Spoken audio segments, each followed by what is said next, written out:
दिल्ली में राष्ट्रपति शासन लागू किए जाने के लिए दो प्रमुख बातों को आधार बनाया जा सकता है।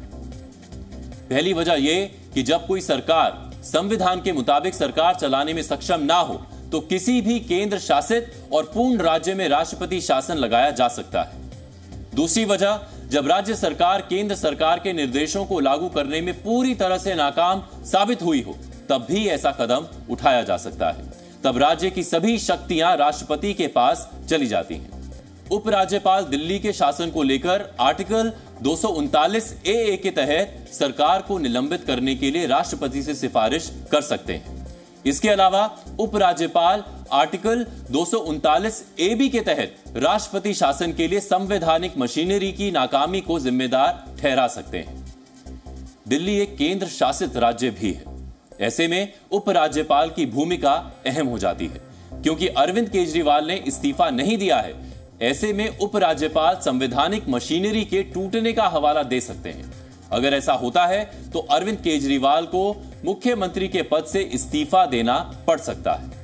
अब यहाँ पर एलजी की भूमिका इसलिए भी महत्वपूर्ण हो जाती है दिल्ली के केस में, क्योंकि ये संपूर्ण राज्य नहीं है। जब पूर्ण राज्य नहीं है तो एलजी के भी कुछ विशेष अधिकार हैं, कुछ मुख्यमंत्री के भी विशेष अधिकार हैं।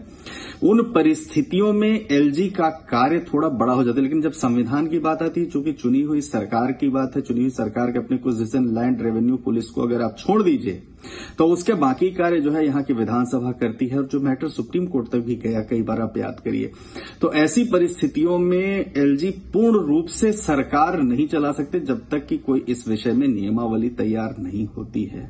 तो एक तो ये भी बड़ा एक विषय आएगा। हाँ, एक बार कई बार ये होता है कि जैसे मान लीजिए राष्ट्रपति पद आर्टिकल 356 का रिकमेंडेशन कोई आसान बात नहीं, जब तक कोई संवैधानिक संकट ऐसा प्रदेश में नहीं उत्पन्न हुआ हो कि एलजी को या गवर्नर को अपनी प्रदत्त शक्तियों का इस्तेमाल करना पड़े, आर्टिकल 356 जो है नहीं लगाया जा सकता है। हाँ, अब एक बात और कहते हैं, जैसे मान लीजिए कि एलजी अगर उसको प्रपोज करते भी हैं, किसी भी परिस्थिति में कहते भी हैं कि भाई यहां संवैधानिक संकट पैदा हो गया, तो वो समय क्योंकि इनके पास मेजॉरिटी है विधानसभा में अपनी।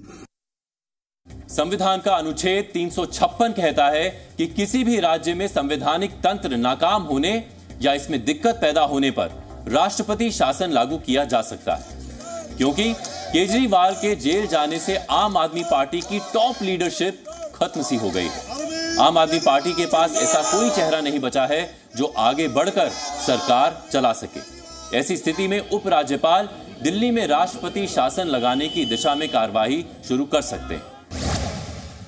ये ताकत सिर्फ ईडी के पास ही है कि वो दिल्ली के सिटिंग सीएम को बिना एफआईआर किए गिरफ्तार कर सके।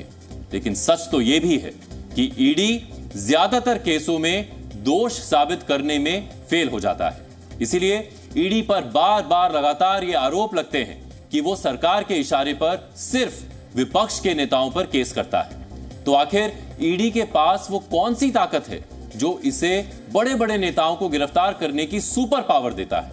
आज हम बहुत सरल शब्दों में आपको इसके बारे में बताते हैं। ईडी केंद्र सरकार की इकलौती जांच एजेंसी है जिसे मनी लॉन्ड्रिंग के मामलों में नेताओं और अफसरों को पूछताछ के लिए बुलाने या उन पर मुकदमा चलाने के लिए सरकार की अनुमति की जरूरत नहीं है।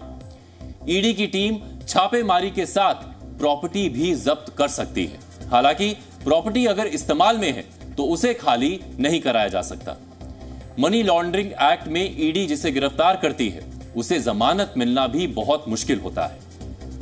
ईडी की सबसे बड़ी ताकत यह है कि जांच करने वाले अफसर के सामने दिए गए बयान को कोर्ट में सबसे बड़ा सबूत माना जाता है। इन बातों से आपको पता चल गया होगा कि ईडी की कार्रवाई से क्यों बड़े बड़े लोगों, नेताओं की हालत खराब होती है। Zee News.